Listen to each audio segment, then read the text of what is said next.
आज देखिए हमारे YouTube channel MV India news पर एक जनसेवक के संघर्ष की कहानी।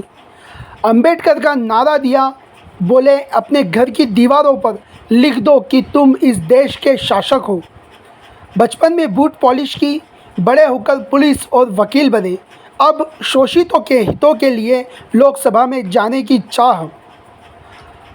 उज्जैन भारतीय जनता पार्टी का गढ़ माने जाने वाली उज्जैन लोकसभा सीट पर बसपा ने एडवोकेट प्रकाश चौहान को प्रत्याशी बनाया है। बसपा के प्रत्याशी चौहान भाजपा और कांग्रेस के मतदान की संख्या का समीकरण बिगाड़ सकते हैं। गौरतलब है कि 2019 के चुनाव में भी बसपा के प्रत्याशी तीसरे नंबर पर थे। प्रकाश चौहान की राजनीतिक यात्रा चाहे छोटी सी है, लेकिन जीवन संघर्ष बड़ा है। प्रकाश चौहान का जन्म आगर मालवा के एक छोटे से गांव में हुआ था, जहां बचपन में वे अपने पिता रामचंद्र चौहान के साथ चौराहे पर पेटी लगाकर बूट पॉलिश किया करते थे। प्रकाश ने बताया कि सुबह स्कूल के बाद वे दिन भर बस स्टैंड और रेलवे स्टेशन पर बूट पॉलिश का काम करते थे। पिता का सपना था कि बेटा बड़ा होकर पुलिस अधिकारी बने। मुफलिसी के जीवन की वजह से वे अफसर तो नहीं बन पाए, लेकिन होमगार्ड में नौकरी मिल गई। कुछ ही समय बाद पुलिस सेवा में भी आ गए। 27 साल तक प्रकाश चौहान ने पुलिस कांस्टेबल के पद पर नौकरी की। इसी दरमियान लोगों की जनता की पीड़ा देखकर लोगों की कानूनी मदद करने का विचार मन में आया। नौकरी में रहते हुए उन्होंने LLB किया और एक दिन पुलिस की नौकरी को अलविदा बोलकर वकालत शुरू कर दी। संविधान निर्माता डॉक्टर भीमराव अंबेडकर के अनुयायी चौहान उनके विचारों के संवाहक भी बन गए हैं और अब वे लोकसभा चुनाव मैदान में भाजपा और कांग्रेस के दिग्गज नेताओं के सामने हैं। पिछले दिनों चौहान के पुत्र सिद्धार्थ ने उनके जीवन संघर्ष से प्रेरित होकर एक स्टैच्यू बनाया है, जिसमें उन्होंने बचपन में पिता प्रकाश चौहान द्वारा किए गए संघर्ष की गाथा बताई है।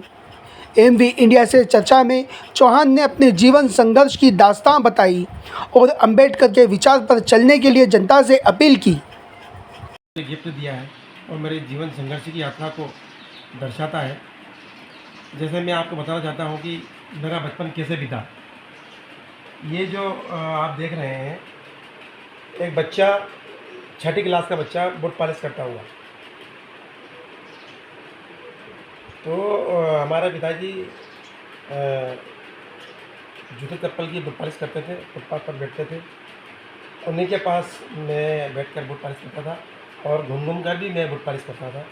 इस प्रकार मेरी शिक्षा दीक्षा आगे बढ़ी और शिक्षा दीक्षा आगे बढ़ने के साथ ही जैसे ही मैंने 8वीं पास किया और मैं शाहजहाँपुर में होमगार्ड में भर्ती हो गया और होमगार्ड में भर्ती रहते ही मैंने 10वीं पास की।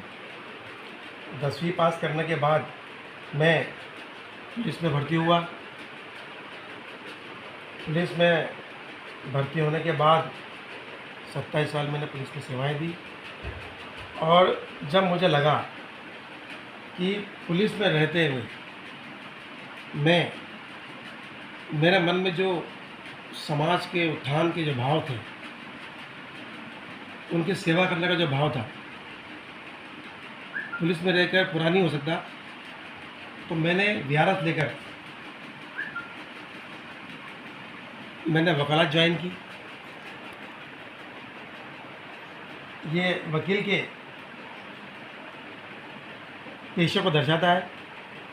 मैंने वकालत को ज्वाइन किया। वकालत करते करते मुझे लगा कि इस देश के गरीब, पिछड़े, दलित, अल्पसंख्यकों को संविधान का लाभ पूर्ण रूप से नहीं मिल पाता जो बाबा साहब अम्बेडकर ने उन्हें संविधान में दिया है। तब मैंने सोचा कि क्यों ना राजनीति में आकर ऐसे देश के दबे कुचले लोग जिनकी संख्या बहुत अधिक है, वो आज 2 वक्त की रोटी और अपनी ज़िंदगी को जानवर, कीड़ा मकोड़ों की तरह जी रहे हैं और मर रहे हैं।